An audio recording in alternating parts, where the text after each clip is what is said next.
اور رشتہ داروں اور محتاجوں اور مسافروں کو ان کا حق ادا کرو، اور فضول خرچی سے مال نہ اڑاؤ کہ فضول خرچی کرنے والے تو شیطان کے بھائی ہیں، اور شیطان اپنے پروردگار کی نعمتوں کا کفران کرنے والا یعنی ناشکرا ہے۔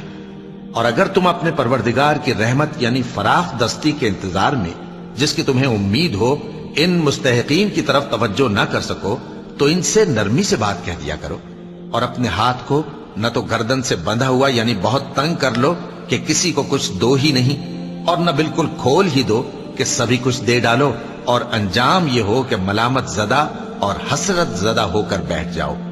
بے شک تمہارا پروردگار جس کی روزی چاہتا ہے فراخ کر دیتا ہے، اور جس کی روزی چاہتا ہے تنگ کر دیتا ہے، وہ اپنے بندوں سے خبردار ہے اور ان کو دیکھ رہا ہے۔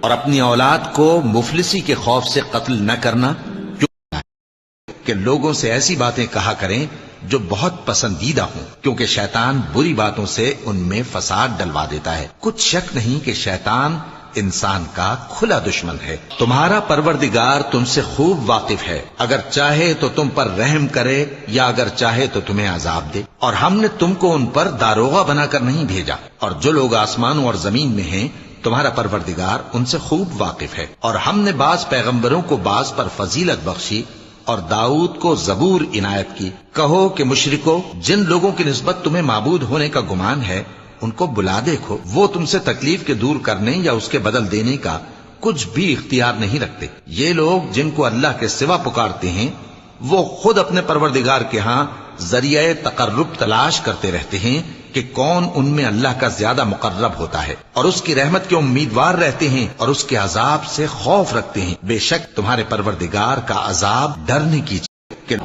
اے محمد صلی اللہ علیہ وآلہ وسلم، سورج کے ڈھلنے سے رات کے اندھیرے تک ظہر، عصر، مغرب، عشاء کی نمازیں اور صبح کو قرآن پڑھا کرو، کیونکہ صبح کے وقت قرآن کا پڑھنا فرشتوں کی حاضری کا موقع ہوتا ہے۔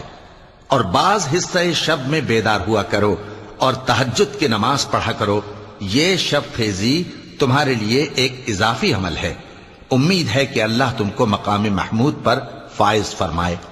اور کہو کہ اے پروردگار، مجھے مدینے میں اچھی طرح داخل کیجو اور مکے سے اچھی طرح نکالیو، اور اپنے ہاں سے زور و قوت کو میرا مددگار بنائیو، اور کہہ دو کہ حق آ گیا اور باطل نابود ہو گیا، بے شک باطل نابود ہونے والا ہے۔ مشرکو، کیا تمہارے پروردگار نے تم کو تو لڑکے دیے اور اپنے لیے فرشتوں کو بیٹیاں بنایا؟ کچھ شک نہیں کہ یہ تم بڑی نامعقول بات کہتے ہو، اور ہم نے اس قرآن میں طرح طرح کی باتیں بیان کی ہیں تاکہ لوگ نصیحت حاصل کریں، مگر وہ اس سے اور بدک جاتی ہیں۔ کہہ دو کہ اگر اللہ کے ساتھ اور معبود ہوتے جیسا کہ یہ کہتے ہیں تو وہ ضرور عرش والے کی طرف لڑنے بھیڑنے کے لیے رستہ نکالتے۔ وہ پاک ہے، اور جو کچھ یہ بکواس کرتے ہیں اس سے اس کا رتبہ بہت عالی ہے۔